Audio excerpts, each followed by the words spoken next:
What? Did you think I wasn't doing any more movie reviews? It's time to spend some time.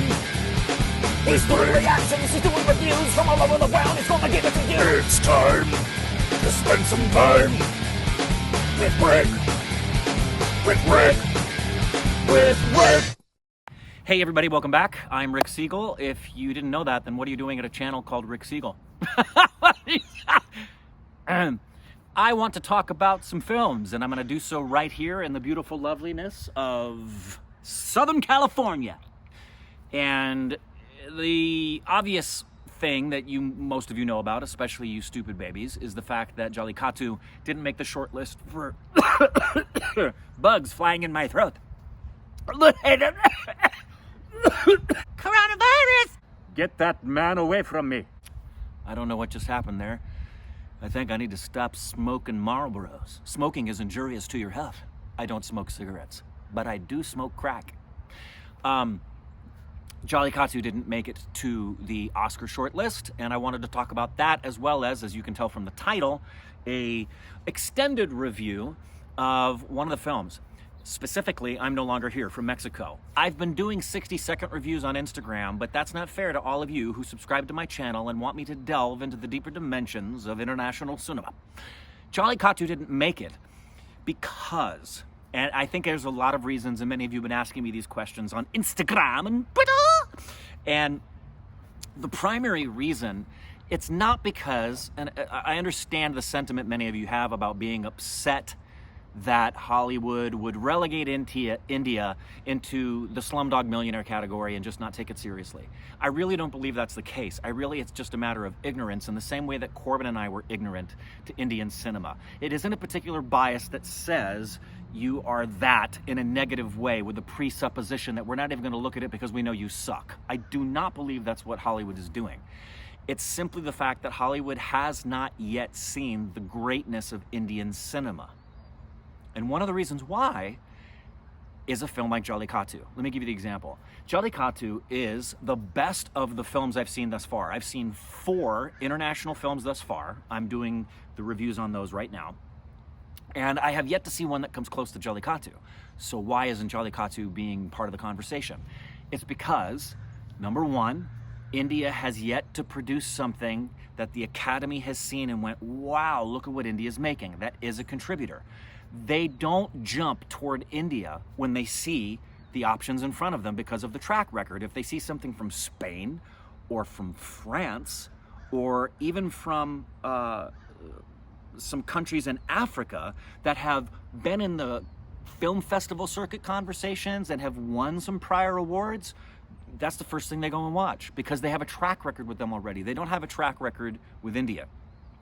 And the other reason is, if you have two, because every film that gets submitted is artistically meritorious. They usually have won things on the film festivals and usually at the level of Cannes and Toronto and some of the, Sundance, those kinds of international, the big mamba jamas. And they've been talked about there. So they're all great films typically.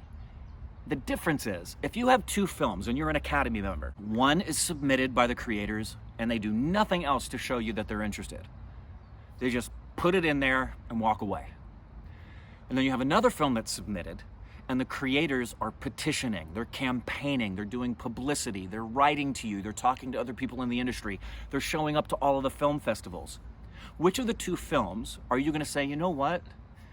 These are both equally meritorious, but these creators, they really see the value of an Academy Award and they really want the world to have that stamp of approval. These guys submitted it and they're just like, yeah, if we win an Oscar, that's great, but if we don't, who cares? Which of the 2 are you going to pay more attention to? I'm going to pay attention to the one that has all the naked ladies. And that's really what happens. And part of the reason for that is money. A film like Jallikattu, and we spoke with him about the film itself, and he would love to get the nomination, but the time and the money that goes into campaigning, it's difficult. It's very difficult. Is it fair? No, because I think a lot of films, this year's a great example, don't get noticed, that should get noticed, because thus far, I've watched I'm No Longer Here, The Endless Trench, Dear Comrades, and Another Round. None of them are as good as Jallikattu. They're worthy of talk. They're worthy of inclusion in the conversation. But thus far, and there's a lot more for me to watch. As it pertains to I'm No Longer Here, I'm No Longer Here is a worthy inclusion in the short list, and it will not surprise me if it gets nominated. It's a slow watch. And by that, I mean there's some films where you're just like kind of set there and you're watching people just think, you're watching people just listen to music, but it really gives you a feeling of what it's like, not just to be immersed into a particular part of Mexican culture that I think the majority of us are not aware of, but it also gives you a very real picture of what it's like to be a Mexican who comes to the United States and why a lot of Mexicans come to the United States, why a lot of people come to the United States, but specifically Mexico. And contrary to some of the things that have been said in recent months, the majority of the people that come across the border are not bad hombres. Although I personally have had bad huevos rancheros, and that was not a good experience. And also contrary to popular belief, while there are, without question, drug dealers and sex traffickers taking advantage of the borders, and there always will be, the concept that the big drug dealers are using the borders is insane. They have submarines they use off the Pacific coast and other aspects that they use that have nothing to do with the border wall. And did you ever realize that if you have to poop and you're swimming underwater, you're actually a poop submarine? Irrespective of that, if you've done any kind of studies into immigration and seen documentaries and done some reading, you will recognize that this film depicts what the majority of Mexicans are dealing with who try to come to the United States, why they try to come to the United States, how they're treated when they get here, and what happens when they are found out and sent back. Thankfully, the new administration isn't becoming militaristic in the way that they treat people that come here. We are actually a nation that's more in alignment now with what it says at the bottom of the Statue of Liberty. Which, for those of you who didn't know, it says no public urinating. Who's that?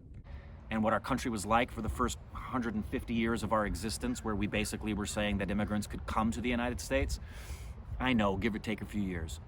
This film is a worthy watch. It's a worthy inclusion because it is artistically meritorious. It has a couple of turns in it that you don't expect. It's a very believable film.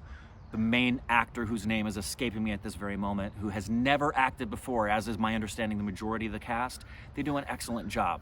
And the director does an excellent job. It's on Netflix. It's an easy thing to watch. I highly recommend watching it. Of the films that I've seen thus far, it is toward the top of my list of the 4 that I've seen.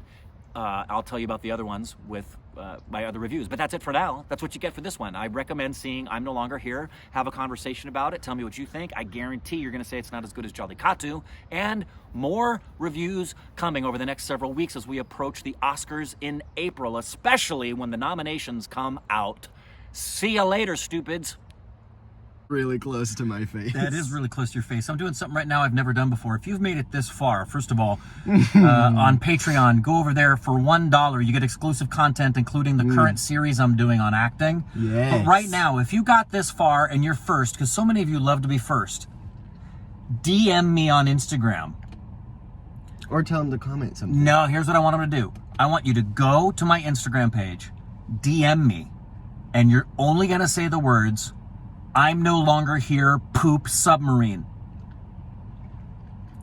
If you send me the words, I'm no longer here, poop submarine, and I see it first, I'll do a video call with you and talk to you for about 5 or 10 minutes.